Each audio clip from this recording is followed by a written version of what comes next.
ലോകത്തെ എല്ലാ നാട്ടിലേക്കുള്ള ഈമാൻ ട്രാൻസ്ഫോമർ യമനാണ്. ഷാമിൻ്റെ പ്രത്യേകത എന്താ? ഷാം അതിന് സൗകര്യം ചെയ്തു കൊടുക്കും.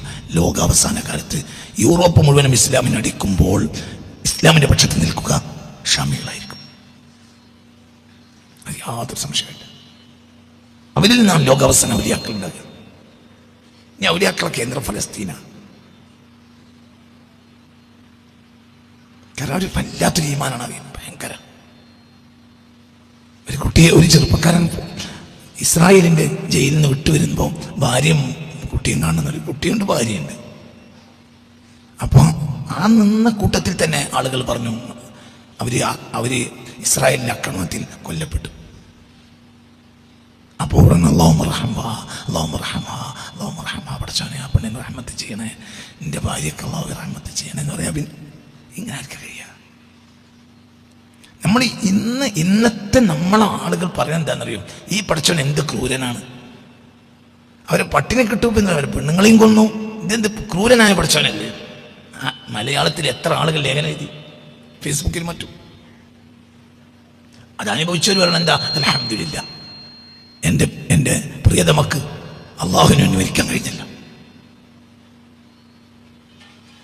അതായത് ജയിലിൽ നിന്ന് ഇവിടെ നിങ്ങൾ ചിന്തിക്കേണ്ടതെന്നറിയും, അയാൾ ജയിലിൽ നിന്ന് ഓടി ഇറങ്ങി വരുമ്പോൾ അയാൾ മനസ്സിൽ ഏറ്റവും വലിയ ആഗ്രഹം എന്തായിരിക്കും? ഭാര്യയെ കാണാൻ.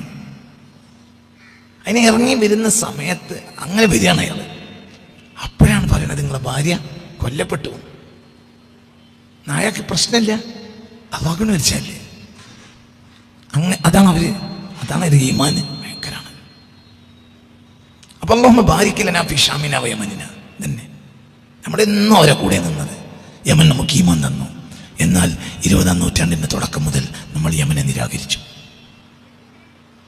ഇന്ന് നമ്മൾ മിസാലുകൾ സ്വീകരിക്കുന്നത് നജ്ദിൽ നിന്നാണ്. അവിടെ നമുക്ക് പഴിച്ചുപോയി. നമ്മൾ പണ്ഡിതന്മാർ വരെ അങ്ങനെയാണ്. നബിയെ മറക്കുക. ഖുർആൻ ഓതാൻ ആളുണ്ട്, തറാവീനും ആളുണ്ട്, നബിൻ്റെ പാലുമില്ല. എന്തെങ്കിലും ഒരു മൗലിദ് തോന്നുന്നുണ്ടെങ്കിൽ റമദാൻ മാസം തറാവി അതൊക്കെ ബില്ലബിൻ്റെ പരിപാടിയിൽ നിന്ന് ഒഴിവാക്കുക. അതുകൊണ്ടാണ് റമളാനുൽ മുഹമ്മദിയ എന്ന പ്രഭാഷണം ആരംഭിക്കുന്നത്. മുഹമ്മദിയത്തിൻ്റെ റമളാൻ. അതൊരു പക്ഷേ ഈ കൊല്ലത്തെ ഏറ്റവും മാസ്റ്റർ പീസ് പ്രസംഗമായിരിക്കും. ഇൻഷാ അല്ലാഹു തആല തൗഫീഖ് തരട്ടെ. അത് ഞാൻ നിങ്ങൾക്ക് ഖുർആനിൽ നിന്ന് ഹദീസിൽ നിന്നും റമളാനെ എടുത്തു തരും. എവിടെയാണ് റമളാൻ കിടക്കുന്നത്? നബി ആദരിക്കാത്ത അവരുടെ ലോകത്ത് മുസ്ലിങ്ങളിൽ ഈ കഴിഞ്ഞ നൂറ്റാണ്ട് വരെ ഇല്ല. ഇപ്പം നമുക്കിപ്പോൾ നബിയിൽ ഒന്നുമില്ല. നിസ്കാരത്തിലെ കാര്യം. നബി അസ്ലും നിസ്കാരം ഫർളുമാണ്. നിസ്കാരത്തെപ്പറ്റി പറഞ്ഞ തന്നെ അഫ്ളൽ അമാലിൽ ബദനിയത്തി കുല്ലിയ, ശരീരം കൊണ്ട് ചെയ്യുന്ന ഏറ്റവും നബി അബുൽ അർവാഹല്ലേ, ശരീരത്തിന് പാപ്പ ആദമല്ലേ. ഇവിടെ ഡയമെൻഷൻ തന്നെ മാറി. ശരീരം തിരിഞ്ഞിരിക്കുന്നത് ആരിലേക്കാ? ആദമിലേക്ക്. റൂഹാണ് ആരിലേക്ക് തിരിഞ്ഞിരിക്കുന്നത്?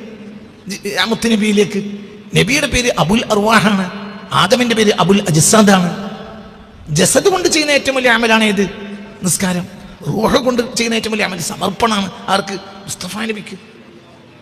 അപ്പം നമുക്ക് ഇങ്ങനെ മെല്ലെ ഒരാൾ നിസ്കരിച്ചിട്ട് അള്ളാനെ കണ്ടെത്തൂല, ഒരു നബിയിൽ നിന്ന് അള്ളാനെ കണ്ടെത്തും. നബിയിൽ പോയി മുട്ടിയാൽ നബിയിലൂടെ ഒരാൾ എവിടേക്കെത്തും? അത് അവരേക്ക് എത്തും. എന്താണ് അതൊക്കെ പഠിക്കണ്ടേ? നമ്മൾ നേരെ ഉൾട്ട ഓടുക. എന്നിട്ട് അത് നല്ലതാണ് നമ്മൾ പറയുകയും ചെയ്യാം. എന്നിട്ട് നമ്മൾ ഈ റമളാൻ മാസത്തിലുള്ള ഖത്തം ഓതി തറാവീഹ് നിസ്കരിച്ച് അതേ നമ്മൾ റമളാൻ കഴിഞ്ഞിട്ട് ഇതിനേക്കാൾ പടക്കാവുക. അതായത് ഈ ഒരു കാലം നമ്മളിൽ ഒരു മാറ്റം ഉണ്ടാക്കിയില്ല. എന്തുകൊണ്ട് മുഹമ്മദിയത്തിനെ തേടിയില്ല? ഒരു മനുഷ്യന്റെ സംസ്കരണം നടത്തുന്നത് ഖുർആനല്ല, നബിയാണ്. യത്ലു അലൈഹിം ആയാതിഹി വയുസക്കീന. ഖുർആനാണ് സംസ്കരണം നടത്തേണ്ടത് എന്നാണ് പറയുന്നതെങ്കിൽ വയുസക്കീഹിം എന്നല്ല പറയാം, വതുസക്കീഹിം എന്ന് പറയാം. മനസ്സിലായില്ല? ലഖദ് മന്നല്ലാഹു അലൽ മുഅ്മിനീന ഇദ് ബഅസ ഫീഹിം റസൂലൻ മിൻഹും യത്ലു അലൈഹിം ആയാതിഹി വയുസക്കീഹിം. വയുസക്കീഹിം എന്ന് പറഞ്ഞത് ഖുർആൻ അവരെ സംസ്കരിക്കാൻ. മനസ്സിലാണ്ട് പറഞ്ഞത് അല്ലാഹു തആല.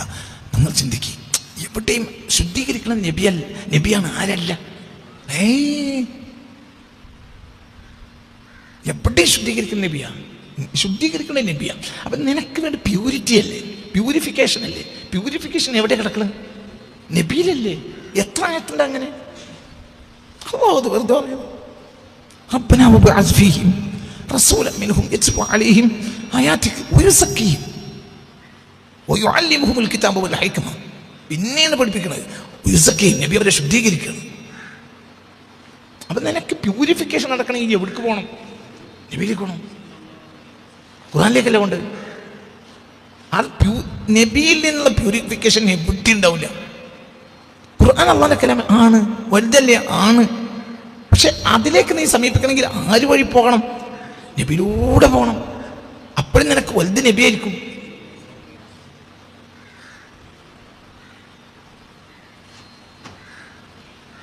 അവിടെ ചിന്തിക്കണം. ഞാനിന്ന് ഏകദേശം 100 തെങ്ങ് തൈ നനച്ചു രാവിലെ. ഇതിനൊരു പാഠം പറയണം.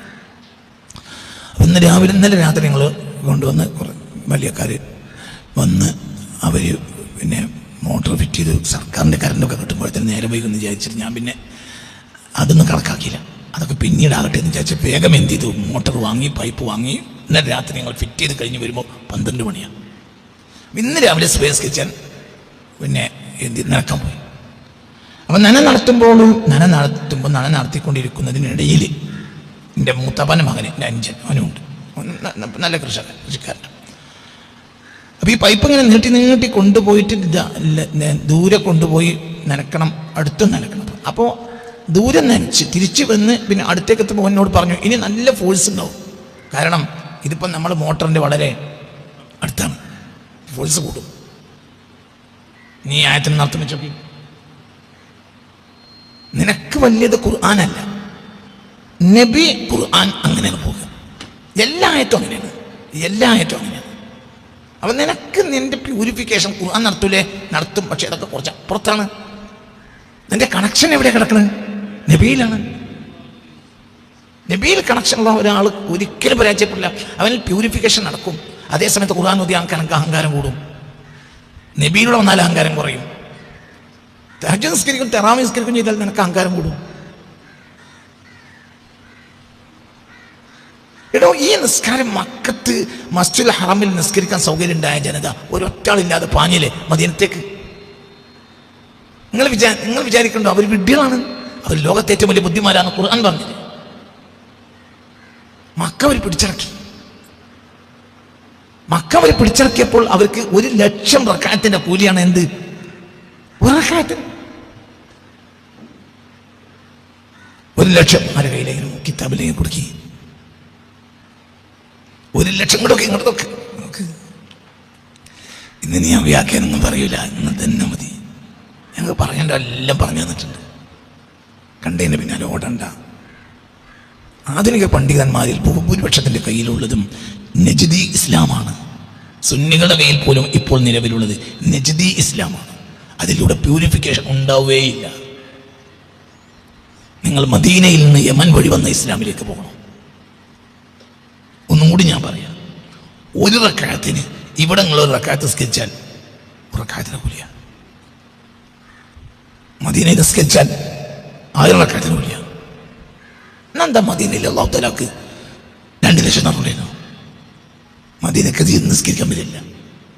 അന്തല്ലാത്തവന് മദീനയിൽ വരുന്നെന്തിനാ? ഞാൻ ഹിന്ദുസ്ഥാനോട് ചോദിച്ചു, മദീനയിൽ എത്രയാണ് ഒരു റക്അത്തിന് പിന്നെ കൂലി? അപ്പം എന്നോട് പറഞ്ഞു 1000 കണക്കാക്കണ്ട. അപ്പം 1000 മതിയാവുമോ എന്ന് ചോദിച്ചു. അല്ല 1000 ഞാൻ അങ്ങനെ ചോദിച്ചു. അതായത് ഹിന്ദുസ്ഥാനോട് ഞാൻ ചോദിച്ച്, പിന്നെ മദീന പള്ളിയിൽ ഒരു റക്അത്തിന് 1000 റക്അത്ത് റൗളയിൽ ചോദിച്ചു. അതിന് ഈ എണ്ണം കണക്കാക്കാൻ കഴിയില്ല. അതിലൊരു സെക്കൻഡ് കൊണ്ട് പടച്ചവൻ എന്നെ മാറ്റം പണിയും. അപ്പോൾ ചാരത്താണ് ആരുടെ? മുത്തുനബിയുടെ. മുല്ലപ്പും പൊടിയേറ്റ് കിടക്കും, കല്ലിനുമുണ്ടൊരു സൗരഭ്യം. അത് മുസ്ലിങ്ങൾ മറന്നുപോയി. ആരും മറന്ന നമുക്ക് വിഷയമില്ല. സുന്നി പണ്ഡിതന്മാർ മറന്നു. സുന്നി പണ്ഡിതന്മാർ എന്നെ ഫലത്തിൽ വഹാബിയോളാണ്. ഇപ്പോൾ യാതൊരു സംശയമില്ല. അതിൽ വിമതൻ അമതൻ എന്ന വ്യത്യാസവും ഇല്ല. അതിൽ വിമതനെന്നോ അമതെന്നോ വ്യത്യാസമല്ല, ഒന്നും വ്യത്യാസമില്ല. എല്ലാവരും കണക്കാണ്. എല്ലാവരും ഇപ്പം നജ്ദിന് പഠിക്കാം. നിങ്ങൾ എവിടെയാണ് എവിടെ? അതുകൊണ്ട് ഞാൻ റമളാനുൽ മുഹമ്മദിയ എന്നൊരു ക്ലാസ് ഇൻഷാ അല്ലാഹ് ഞാൻ ഈ കൊല്ലം ചിലപ്പോൾ അത് തിങ്കളാഴ്ച തന്നെ, എനിക്ക് മദ്രാസ് പോകേണ്ട ഒരു ആവശ്യമുണ്ട്. അത് തിങ്കളാഴ്ച ഇല്ലെങ്കിൽ തിങ്കളാഴ്ച തന്നെ തുടങ്ങും ഇൻഷാ അല്ലാഹ്. നാളെ അറിയും മദ്രാസ് പോകേണ്ടത് നാളെയാണോ, ഇല്ലെങ്കിൽ ഒന്ന് മദ്രാസ് പോയി വരും.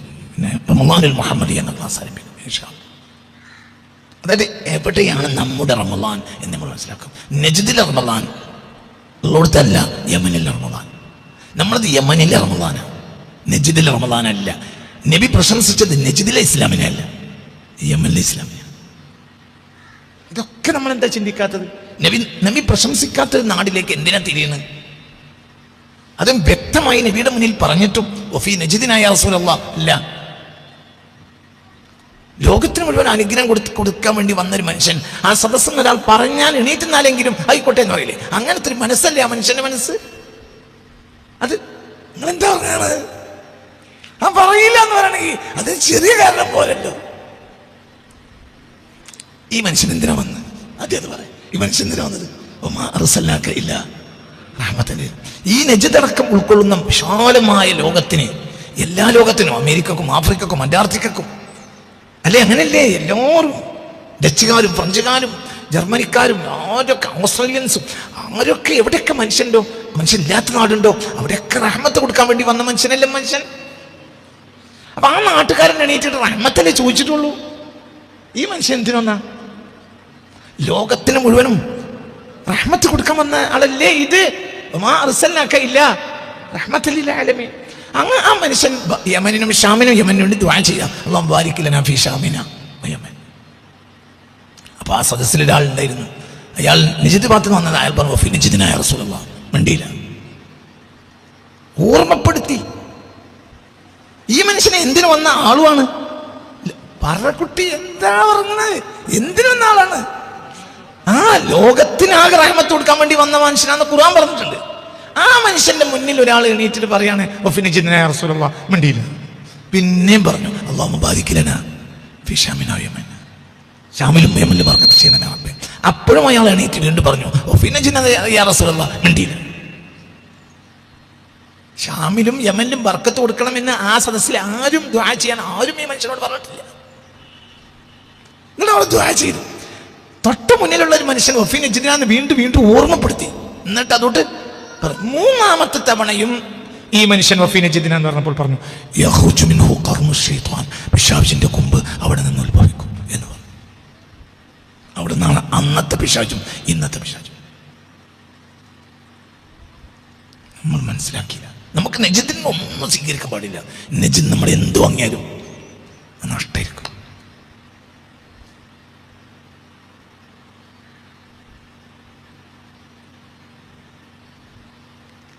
ഞാൻ 18 കൊല്ലം മമ്പാട് ഖാദിയായിട്ടുണ്ട്. മമ്പാട്ടിൽക്കൊരു ഉപമുണ്ട്. അവിടെ മമ്പാട്ടെ അധികാരി നല്ല മനുഷ്യനാണ്, ഭയങ്കര ബുദ്ധിയുള്ള മനുഷ്യനാണ്. എൻ്റെ വാപ്പ പറയും വലിയ ബുദ്ധിമാനായിരുന്നു. പൈസ ഉണ്ടാകുമ്പോൾ സ്വാഭാവികമായി ബുദ്ധി ഉണ്ടാവുമല്ലോ. അപ്പോൾ മമ്പാട്ടധികാരി പറയും അരീക്കോട്ടിനോട്ട് പെണ്ണും കെട്ടാൻ പാടില്ല, മമ്പാട്ടർക്ക് ഒരു കടം കൊടുക്കാനും പാടില്ല. അരീക്കോട്ട് പെണ്ണുങ്ങൾ ബേജാറാൻ വേണ്ടി പറയില്ല, അത് അധികാരിയുടെ രൂപമാണ്. അരീക്കോട്ടിന് പെണ്ണിട്ടാനും പാടില്ല, മമ്പാട്ടർക്ക് കടം കൊടുക്കാനും പാടില്ല. എന്തേരിക്കും അങ്ങനെ പറയാൻ കാരണം? മൂപ്പരുടെ അഭിപ്രായമാണ്. ഞാൻ പ്രശ്നം ഉണ്ടാക്കണ്ട, രണ്ടിലും നഷ്ടേ വരൂ എന്ന് വിചാരിച്ചിട്ടുണ്ടാവും അധികാരി. അത് നേരാണോ പൊള്ളാണോ എന്നുള്ള. മമ്പാട്ടൊരു ഉപമ പോലെയാണത്. ഞാൻ 18 കൊല്ലം മമ്പാട്ട് നിന്ന് ദിവസം കേട്ട് പഠിച്ചതാണ്. മമ്പാട്ട് കടം കൊടുക്കാൻ പാടില്ല, ഒരു ഉപമയാണ്. മമ്പാട്ടധികാരിൻ്റെ ഒരു വാക്കാണ്. ഇന്നത് ആ നാട്ടിലൊരു ഉപമയാണ്. അപ്പൊ അവിടെ നിന്ന് ആ നാട്ടിൽ നിന്ന് നഷ്ടം ഉണ്ടാവുമെന്നോ ആര് പറഞ്ഞു? പിശാച്. മുസ്തഫ നബി പറഞ്ഞു പിശാചിന്റെ കൊമ്പ് അവിടെ ഉത്ഭവിക്കും, പിശാചിന്റെ കൊമ്പ് അവിടെ മുളപൊട്ടും. അവർക്ക് മുഹമ്മദിയത്തേ ഇല്ല. അവരിൽ വരണ്ട ഇസ്ലാമാണ് അവർ. ഇസ്ലാം പഷള്ള ഇസ്ലാമല്ല. അതങ്ങനെ തന്നെ ഗൾഫുകാർ പറ്റിങ്ങോട്ട് കൊണ്ടുവന്നു. അവരെ വിഭവങ്ങളും കൊണ്ടുവന്നു. നമ്മളെ കുട്ടിക്കാലത്ത് ഇവിടെ സമൂസ അല്ല, മൂസാക്കുണ്ട്. മൂസ ഉണ്ട്, എന്തില്ല? സമൂസ ഉണ്ട്. സമൂസ ഗൾഫിൽ നിന്ന് വന്നത്. വത്തക്ക അങ്ങനെ തന്നെ കഷ്ണം കഷ്ണം വെട്ടി കൊടുക്കണം. ഇതൊന്നും നമ്മളെ നാട്ടിലില്ല. നമ്മളെ നാട്ടിൽ പത്തിരിയിൽ ഒരു കാരക്കന്നെ ഫുള്ളില്ല. ഒരു കാരക്ക ചീന്തി ചീന്തി ചെറിയ ചീനപ്പിഞ്ഞാണത്തിലിടും. അവരെ പത്തിരിയും ചീന്തു കാരക്കയും ചീന്തു. ഒരു കാരക്ക അങ്ങനെ തന്നെയല്ലേ, 3, 4, 5 അങ്ങനെ ചീന്താക്കും. പത്തിരിയും ചീന്തു. അതിങ്ങനെ പള്ളിൻ്റെ ആ ചേറ്റടിമ കൊണ്ട് നോക്കും. ഒരാൾക്ക് എന്തെടുക്കാം? ഒരു കാരക്ക ചീന്തെടുക്കാം, ഒരു പത്തിരി ചീന്തെടുക്കാം, വേറൊന്നുമില്ല. അത് കഴിഞ്ഞ് എന്ത് ചെയ്യും? നമ്മൾ നിസ്കരിച്ച് പോരും. ബിരിയാണി ഒന്നുമില്ല, ഒക്കെ അവിടുന്ന് വന്നതാ. അതൊന്നും നമ്മളെ മുതലല്ല. ബിരിയാണി നമ്മളതല്ല, ബിരിയാണി നമ്മളെ മുതലല്ല, ഒന്നും നമ്മളതല്ല. അത് പേർഷ്യന് അറേബ്യയിൽ പോയി അറേബ്യയിൽ നിന്ന് ഇങ്ങോട്ട് വന്നു. നമുക്ക് പത്തിരിയും കറി ഉണ്ടാവും. നല്ല അത്യാവശ്യം ഞാമത്തുള്ള വീടാണെങ്കിൽ അങ്ങനെ തന്നെയല്ലേ, പത്തിരിയും കറി ഉണ്ടാവും, പൂളയും കറി ഉണ്ടാവും, അല്ലെങ്കിൽ വെള്ളച്ചോറ്, ചാക്ക കൂട്ടാൻ, ഇതൊക്കെ തന്നെ കഴിച്ചതാണ് നമ്മൾ ഈ പറമ്പിൽ ഇവിടുന്ന്. അപ്പം അവരെ വിഭവം, അവർ ഇസ്ലാം, അവരെ രീതിയും ഒക്കെ അങ്ങോട്ട് കയറി. ഭയങ്കര നഷ്ടം. അപ്പം നബിയെ മറന്നു. നമുക്ക് ആർക്കും നബി അറിയില്ല, ആർക്കും നബി അറിയില്ല. അപ്പം നമുക്ക് ദീനും അറിയില്ല. പ്യൂരിഫിക്കേഷൻ നബിയിലൂടെ എല്ലാം ഉണ്ടാകുകയില്ല, ഒരിക്കലും ഉണ്ടാവില്ല. റമളാനുൽ മുഹമ്മദിയ എന്ന പ്രഭാഷണം ആരംഭിക്കുകയാണ്. ഇൻഷാ അല്ലാഹ് അല്ലാഹു തആല തൗഫീഖ് തരട്ടെ. എന്നിട്ട് നമ്മൾ പഴയതിലേക്ക് തിരിച്ചു പോകും. പഴയതിൽ അവരല്ലേ ബുദ്ധിമാന്മാർ. നിങ്ങൾ ആലോചിക്കുക, ഇന്നാണ് നബി സല്ലല്ലാഹു അലൈഹി വസല്ലം മക്ക പിടിച്ചിറക്കിയതെങ്കിൽ നബിക്ക് ഒപ്പം 4 ആൾ തുണക്കേണ്ടി വരും. അല്ല, ഇപ്പോഴാണ് നബി സല്ലല്ലാഹു അലൈഹി വസല്ലം മക്ക പിടിച്ചിറക്കിയെങ്കിൽ കുറച്ച് ദിവസം മക്കയിൽ വന്നത്, പിന്നെ നബി മദീനയിൽ പോകാൻ ഒരുങ്ങുകയാണ് എങ്കിൽ നിങ്ങൾ ആരെങ്കിലും 4 ആൾ വെരി മനുഷ്യന്മാരെ എന്നറിയേണ്ടി വരും. കാരണം എല്ലാവരും എവിടെക്കും മക്കത്തുക്കും. കാരണം ഒരു റക്അത്തിന് 1,00,000 റക്അത്തിന് കൂലിയാണ്. നീ നല്ല മനുഷ്യന്മാരാണെങ്കിൽ തന്നെ എന്ത് പറയും? ഞങ്ങൾ നബി, ഞങ്ങൾ നാളെ രാവിലെ പുറപ്പെടട്ടോ, ഞങ്ങൾ വന്ന് കുറച്ച് എത്തുമ്പോൾ ഞങ്ങൾ എത്തും, ഞങ്ങൾ കുതിരണ്ടല്ലോ. കാരണം നമുക്കിവിടെ വേണ്ട എന്താണ്? കൂലി. അങ്ങനെ ജായിലെ മസ്ദൂരിയെ ആർക്കടാ കൂലിയുണ്ട്? നമുക്ക് റബ്ബിനല്ലേ അങ്ങായി വേണ്ട. എന്തിനാ കൂലിയാണ്? ആരടാ കൂലിക്കാര്? ആർക്കടാ കൂലിയുണ്ട്? നമ്മളൊരാൾ ഗൾഫ് പോയാൽ ഒരുത്തനെ കണ്ടുമുട്ടിയാൽ ഓനെ കണ്ടാൽ ആദ്യം ചോദിക്കുക, ഗൾഫിലല്ല ഏർപ്പാടാണോ അതോ ജോലിയാണോ? ഇനി നമ്മളവനെ അണക്കും. നിങ്ങൾ ദാറുൽ ഖുർആൻ എന്തെങ്കിലും ചെയ്യണമെന്ന് അവനോട് പറയണമെങ്കിൽ ആദ്യം എനിക്ക് ജോലിയാണോ? ജോലിയാണെങ്കിൽ ഓൻ്റെ പെണ്ണുങ്ങളെയും ആവശ്യം കഴിഞ്ഞിട്ട് ഒന്നും അവൻ്റെ കയ്യിൽ ഉണ്ടാവില്ല. ഏർപ്പാട് ഞാൻ അവിടെ തൽക്കാലം ഒരു പെട്ടി കച്ചവടം തുടങ്ങിയതാണെങ്കിലും എന്തെങ്കിലുമൊക്കെ ഉണ്ടാവും. അങ്ങനെ തന്നെയല്ലേ പറയേ? നമ്മളൊക്കെ കൂലിയാണ്. നമുക്ക് നിസ്കരിച്ച കൂലി ഒക്കെ കൂലിയാണ്. ആർക്കട ചങ്ങായി കൂലി വേണ്ട? നമുക്ക് വേണ്ടത് ആരെയാണ്? അള്ളാഹുവിന്റെ റസൂലിനെ.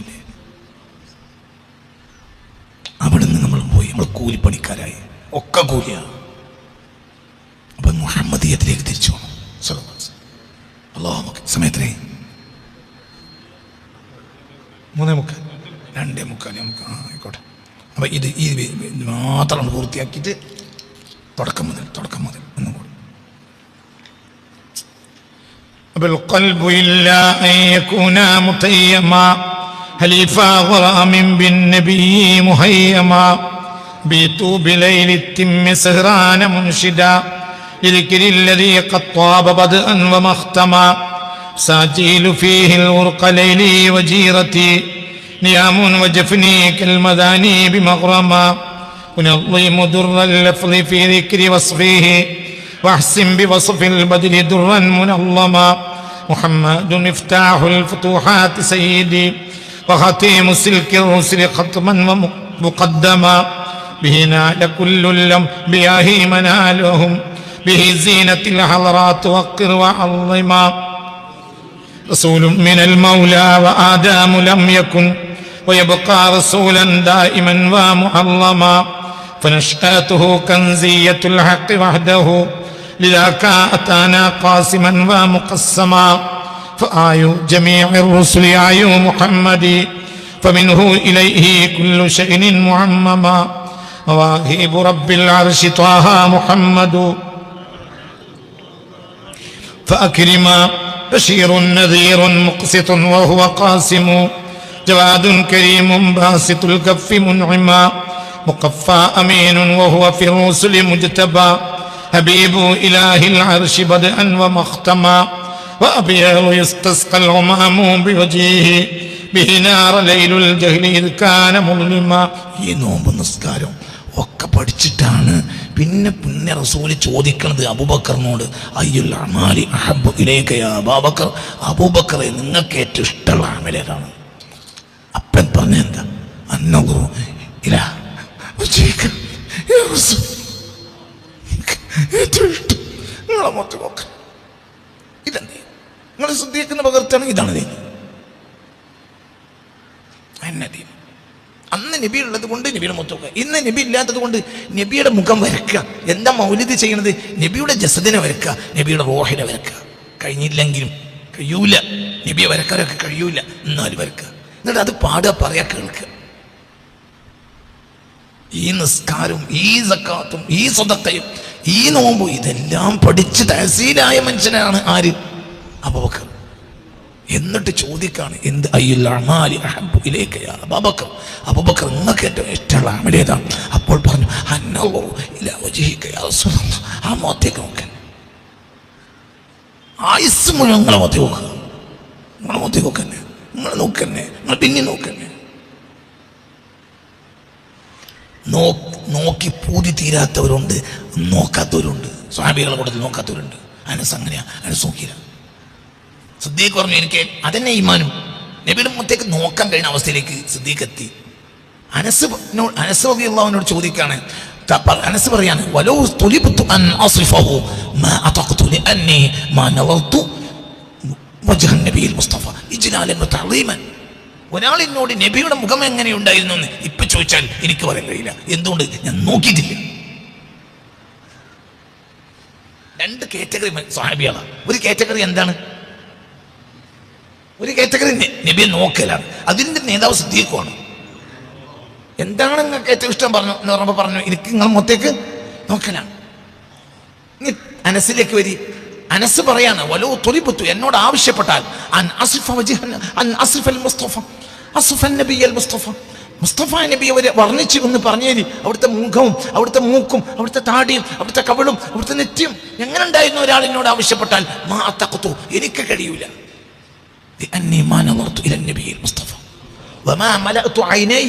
എന്റെ കണ്ണ് നിറച്ചിട്ടില്ല.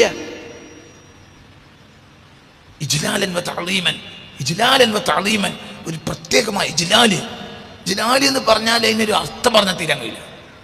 വല്ലാത്തൊരു പേടി, തളീമൻ, ബഹുമാനം കൊണ്ട് പേടി കൊണ്ട് നബിയുടെ മുഖത്തേക്ക് നോക്ക. ഇജ്ലാല് പറഞ്ഞാൽ തല്ലോന്ന് പേടിയല്ല, അത് അങ്ങോട്ട് നോക്കി എന്റെ കണ്ണ് കരിഞ്ഞു. ഈ സഹാബി 10 കൊല്ലം റസൂലുള്ളാഹിന്റെ ഖാദിമ. എന്ന് മുതൽ എന്ന് വരെ ലമ്മാ ജാഅ നബിയുൽ മുസ്തഫ ഇലാ അഹ്ലിൽ മദീന വയൗമ തൂഫിയ. എന്ന് മുതൽ എന്ന് വരെ, എന്നാണ് പുണ്യ റസൂൽ മദീനയിലേക്ക് വന്നത് അന്ന് മുതൽ പുണ്യ റസൂൽ വഫാത്താവുന്ന ദിവസം വരെയും റസൂലുള്ളാഹിന്റെ ഖാദിമാണ് ആര്? അനസ്. ആ അനസ് പറയാണ്, എനിക്ക് മുഖം വർണ്ണിക്കാൻ പറഞ്ഞാൽ എനിക്കിപ്പോ കഴിയൂല.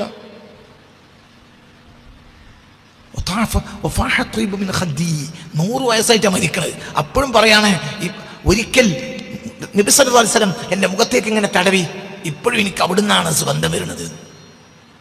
അപ്പോഴത്തേന് 80 കൊല്ലം കഴിയുന്നു. ഇവിടുന്ന് എനിക്ക് സുഗന്ധം വരുന്നുണ്ട്. ഇപ്പോഴും എനിക്ക് സുഗന്ധം ഇങ്ങനെ കാറ്റ് അടിച്ചിങ്ങനെ വീശും ഇവിടുന്ന്. കാരണം ഈ കവിളത്ത് ആര് തലോടിയിട്ടുണ്ട്? റസൂൽ മുസ്തഫ.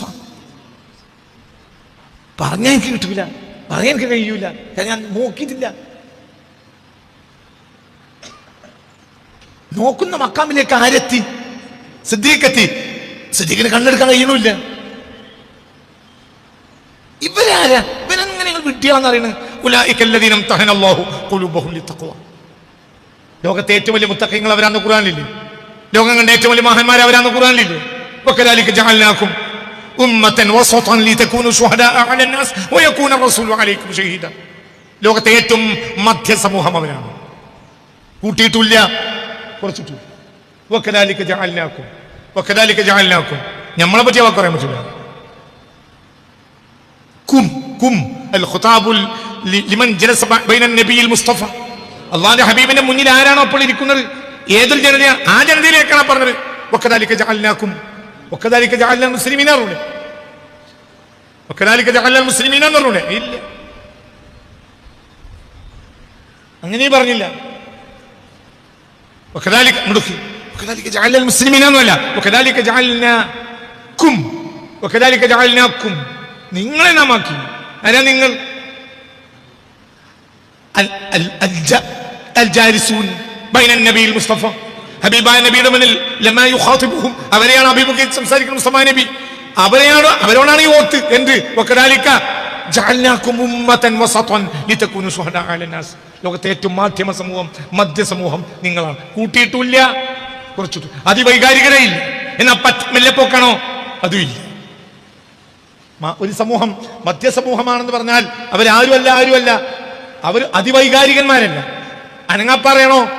അതുമല്ല. വകദാലിക ജഅൽനാകും ഉമ്മതൻ വസതൻ. ഇങ്ങനെ ലോകത്തെ എന്തെങ്കിലും ഒരു ഗ്രന്ഥത്തിലുണ്ടോ? ഖുർആനിൽ പറഞ്ഞതുപോലെ ആ ജനതയാണ്, ആ ജനതയുടെ നേതാവാണ് ആര്? അബൂബക്കർ. ഏറ്റവും വലിയ അമല് തറാവീഹ് നിസ്കരിക്കലല്ല. എന്താണ്? നബിയെ നോക്കുക. അവിടെ ആ പഠിക്കുക. ഇതൊക്കെയാണ് വലിയ കാര്യമെങ്കിൽ എല്ലാ ദിവസവും തറാവീഹിന് പോകല്ലേ സിദ്ദീഖുൽ അക്ബർ ഉണ്ട്? ഇല്ലല്ലോ. തറാവീഹ് ഇന്നത്തെ രൂപം വരുന്നതിന് ഉമർ ഇബ്നുൽ ഖത്താബിന്റെ കാലത്തല്ലേ? എന്തുകൊണ്ട് നശിച്ചു തുടങ്ങി? ഇതുകൊണ്ടെങ്കിലും ഈ കോമ നിരന്നുണ്ട്. ഇത് നന്നാവില്ല.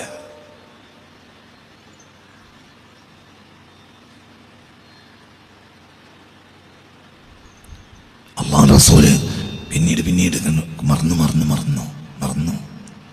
മറന്നുപോയി. അപ്പൊ അമലുകളിൽ പിടിച്ചു.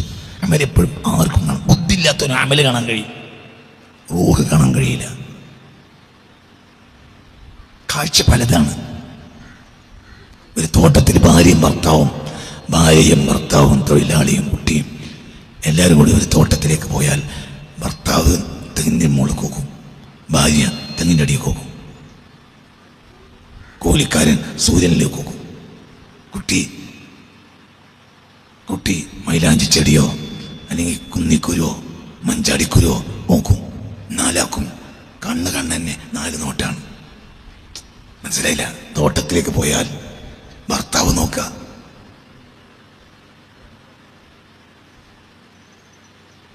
ഒരു തേങ്ങ മര്യാദ കിട്ടണം, 100 ഉറുപ്പിക എടുക്കണം. പക്ഷെ തേങ്ങ പിടിക്കണോ നോക്കുക. പെണ്ണുങ്ങൾ അടിയൊക്കെ നോക്കുക, അവൾക്ക് വിറക് കിട്ടണം. കൂലിക്കാരൻ സൂര്യനിലേക്ക് നോക്കാം. ഓന് ഊറായി ഉച്ചയായ പോകാനിലേക്ക് താക്കാൻ്റെ മല്ലെന്ന് അതുവരെ ഇപ്പം ഇയാൾക്ക് മോളി ഇയാൾ പറഞ്ഞു കൊടുത്ത് കൊത്തം അല്ലേ? കുട്ടി നോക്കാൻ പെടുന്നല്ല. കുട്ടി മഞ്ചാടിക്കുരി എവിടെയെങ്കിലും ഉണ്ടോ? പൂവുണ്ടോ? ചെമ്പരത്തി ഉണ്ടോ? ആ കുട്ടി നോക്കുക. 4 ആളും തോട്ടത്തില്ല, 4 ആൾക്കും 4 നോട്ട. നല്ലോണം ചിന്തിക്കണം. ഈ ഏറ്റവും വലിയ ബുദ്ധിമാന്മാരല്ലേ, ഇതിൻ്റെ ഏറ്റവും വലിയ ഉപകാരികളല്ലേ ആ ജനത? അവർ നോക്കിയ നബിയിലേക്ക്. നമ്മളതൊക്കെ പോയി നമ്മളിപ്പോൾ എന്തിലേക്ക് നോക്കണേ? പറയാ ഈ നിസ്സാരപ്പെട്ട സാധനത്തിലേക്ക് നോക്കുക. നിസ്കാരം അത് കൂലിപ്പണിയാണേനും മറ്റേ കൂലിപ്പണിയല്ല. മറ്റേ നബിയെ കിട്ടുക. ഒരു മനുഷ്യൻ ചില ആളുകളോട് മക്കയിൽ നിൽക്കാൻ നബി നിർബന്ധിച്ചു. ഒരു കാര്യം അവിടെ എന്തുണ്ട്? ഒരു റക്അത്തിന് 1,00,000 രൂപ. എന്നിട്ട്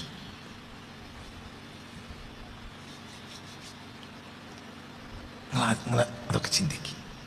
അപ്പം അങ്ങനത്തെ ഒരു ജനതയിൽ നിന്നാണ് നമ്മൾ വരുന്നത്. പിന്നെ അമൽ മാത്രമായി. ഇപ്പം നമ്മളെ അമലാണ് നല്ലതല്ല. പക്ഷേ ഏറ്റവും വലിയ നല്ലതല്ല. അത് ഇസ്ലാമിന് ചെറിയ മുസ്ലിം സമുദായത്തിന് അവരുടെ സാംസ്കാരിക ചരിത്രത്തിൽ ഒരു വ്യത്യാസം വന്നിട്ടുണ്ട്. AD 18-ാം നൂറ്റാണ്ടിൻ്റെ മധ്യത്തിൽ, പിന്നെ 20-ാം നൂറ്റാണ്ടിൻ്റെ തുടക്കത്തിൽ. അതാണ് നോടുന്നത്.